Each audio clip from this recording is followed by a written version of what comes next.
Hello বন্ধুরা, চলে আসলাম আর একটা নতুন ব্লগ নিয়ে। এটা হলো একটা খাদ্যমেলার ব্লগ, রানাঘাট ফুড ফেস্টিভ্যাল। গেছিলাম কিছুদিন আগেই, কিন্তু টাইম হয়নি ব্লগটা দেওয়ার, তো আজকেই দিলাম। দেখো আমার সঙ্গে, আশা করি ভালো লাগবে। ভালো লাগলে কিন্তু প্লিজ সাথে থেকো সবাই। মেলা শুরুতেই গেলাম স্মোক ফ্যাক্টরি কাউন্টারে। নারভিজন বিস্কুটগুলো এখন বর্তমানে খুব ট্রেন্ডিং এবং সেটাই এখানে পাওয়া যাচ্ছিল। তো মেলাতে অন্তত পক্ষে 30 থেকে 40টা স্টল বসেছিল খাবারের। সবগুলো ট্রাই করা সম্ভব হয়নি, যতগুলো পেরেছি ততগুলো চেষ্টা করেছি ট্রাই করার। তো যে কটা ট্রাই করেছি খাবারের কোয়ালিটি সেগুলো খুব ভালো ছিল, আমার ভীষণ ভালো লেগেছে।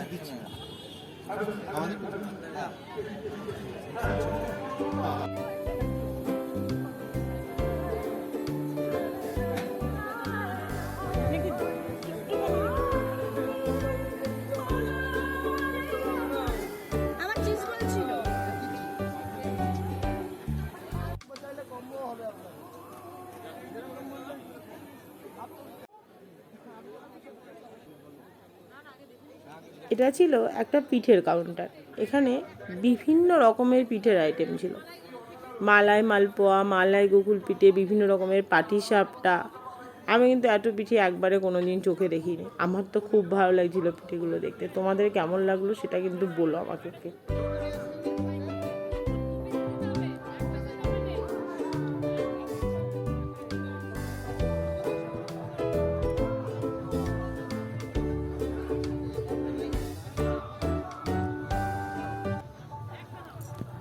এরপর চলে আসলাম পানের স্টলে। স্মোক পান, চকলেট পান, আইসক্রিম পান, অনেক ধরনের পান এখানে পাওয়া যাচ্ছিলো। দেখো কাউন্টারটা কি সুন্দর করে সাজানো হয়েছিল। আমি অবশ্য পান খাইনি, কিন্তু দেখতে ভীষণ ভালো লাগে।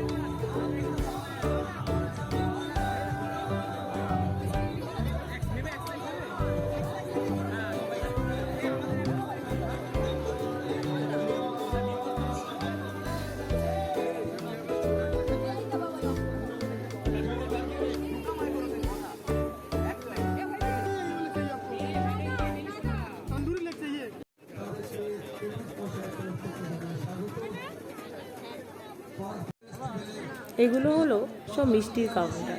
পরপর অনেকগুলো মিষ্টির কাউন্টার ছিল।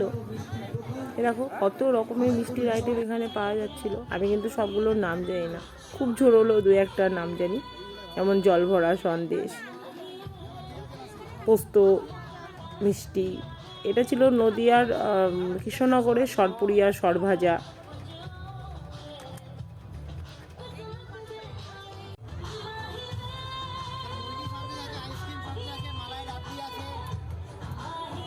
এখানে ছিল বেক রসগোল্লা, লবঙ্গ লতিকা, আইসক্রিম সন্দেশ, চকলেট সন্দেশ, আরও কত রকমের নাম আমি সব বলতেও পারবো না। আর মেলায় যেহেতু প্রচুর ভিড় ছিল, তাই ওনারকে কিছু জিজ্ঞাসা করার সুযোগটাও হয়নি।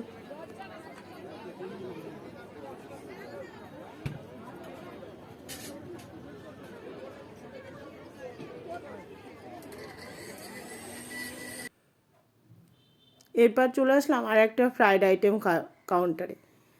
এখানে চিকেন চিজ বল, চিকেনের বিভিন্ন রকমের আইটেম ছিল, ফিশের বিভিন্ন রকম আইটেম ছিল, কাটলেট থেকে শুরু করে, বললাম না অনেক জিনিসের নাম জানি না, তাই সব কিছু তোমাদের কাছে বলতেও পারছি না কোনটা কী জিনিস।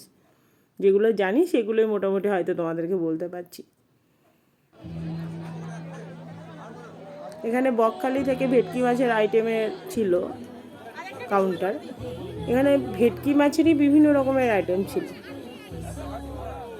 এবং খেতেও খুব অসাধারণ ছিল। আমরা এখান থেকে কিছু জিনিস খেয়েছিলাম, তো সেই কারণেই বলছি প্রত্যেকটা খাবার ভীষণ সুন্দর এবং কোয়ালিটি ভীষণ মেনটেন করা হয়েছে।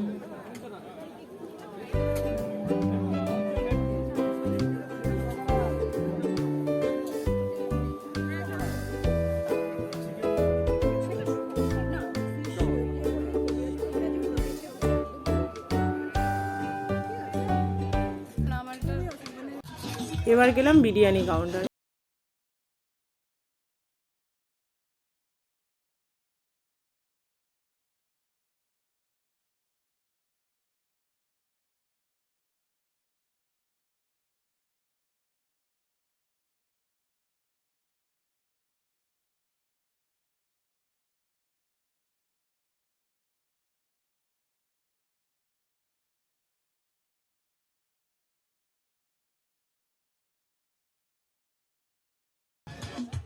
এটা ছিল এক ধরনের আইসক্রিম, কি নাম সঠিক বলতে পারবো না।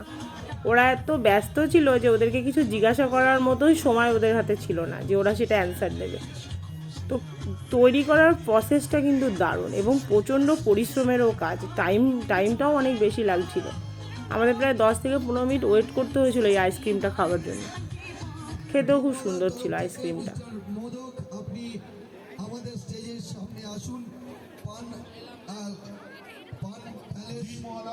এবং পিঠে মাসি, তাছাড়া আমরা রয় পান প্যালেস এবং সুরুচি, তাই তো কাকে দেয়া রুচি রেড রোস্টারের দেবাঞ্জন, তুমি যদি স্টলের কাছে থাকো তাহলে প্লিজ আমাদের স্টেজের সামনে এসো। রেড রোস্টারের দেবাঞ্জন, নিউ ভারত সুইটসের পালবাবু, আপনি যদি আমাদের স্টেজের পাশে আসতেন আহ্বান জানাচ্ছি। গ্রেটার দিয়ে গ্রেট করে আইসক্রিমটা সার্ভ করা হচ্ছিল। বেশ দারুণ খেতেই ছিল কিন্তু আইসক্রিমটা। আমরা একদম সময় নেব না, মাত্র 1 মিনিটের মধ্যে আমরা এখানকার ফর্মালিটিস শেষ করে ফেলব। প্লিজ আপনারা একটু আসবেন, যারা আছেন যে নামগুলো নিয়ে অ্যানাউন্স করছে।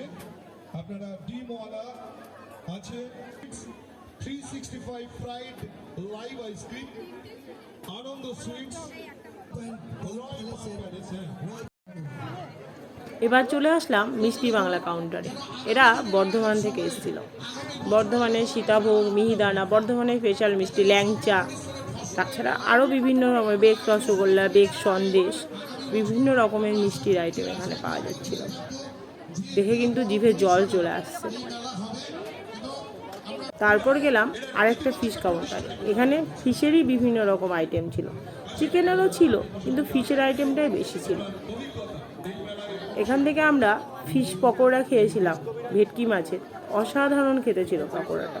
খাবারের কোয়ালিটি বললাম, বারবারই বলছি, খাবারের কোয়ালিটি কিন্তু খুব ভালো ছিল।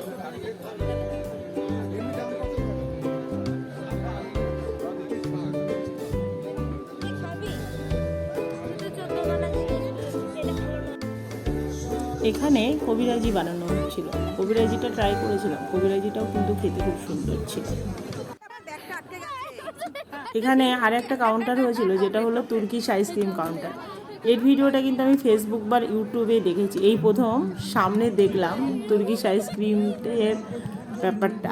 এবং লাস্ট দিন ছিল একেতে মেলাতে প্রচণ্ড ভিড়। আর এই ব্যাপারটা তো ভীষণ এনজয়িং একটা ব্যাপার। তো এখানে ভিড়টা ছিল আরও বেশি। তো এবং আইসক্রিমটা খেতেও খারাপ ছিল না, ভালো ছিল আইসক্রিমটা খেতে।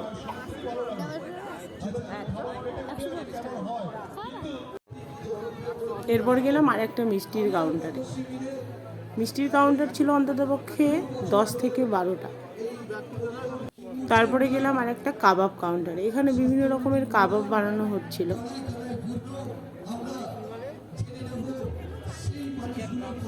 এটা ছিল কম্বো কাউন্টার।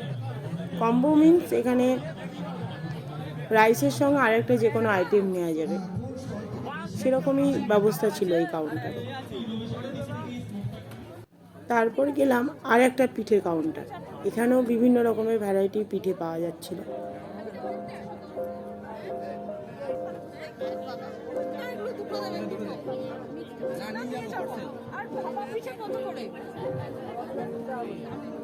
টাকা করে ভাপা পিঠে চাটতে দেবেন।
অভিযোগ পেলাম। এই আনন্দটা খাদ্যমেলা যারা কর্মকর্তা আছে তাদের এই প্রস্তাবটা দিলাম এগুলো সব আমাদের চলে যাক।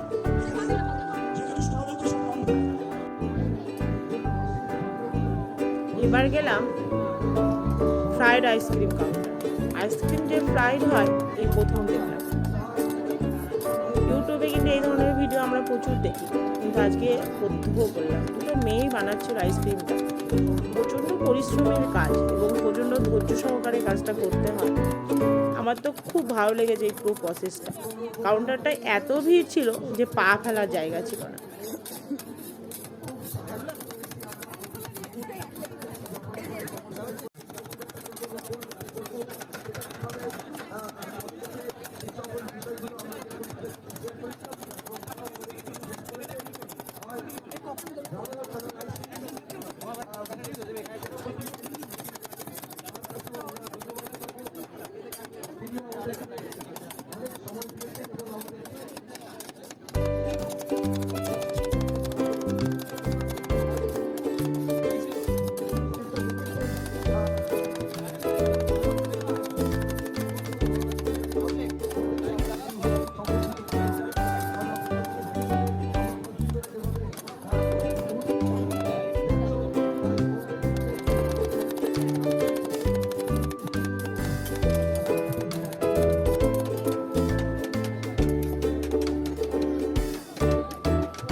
এরপর গেলাম পপ আপ কাউন্টারে। Egg pop up, chicken pop up, veg pop up. বেশ তৈরি করার প্রসেসটা দেখো কত সুন্দর।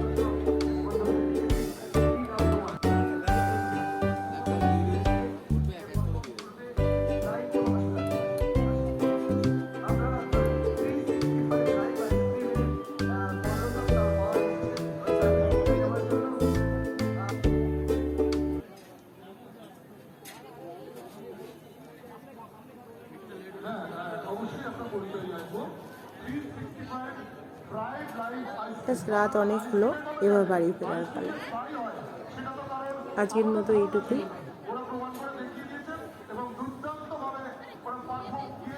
যদি ভিডিওটা ভালো লাগে অবশ্যই পাশে থেকো, শেয়ার করো, সাবস্ক্রাইব করো চ্যানেলটাকে আরও নতুন নতুন ভিডিও দেখার জন্য। এভাবেই পাশে থেকো। Thank you.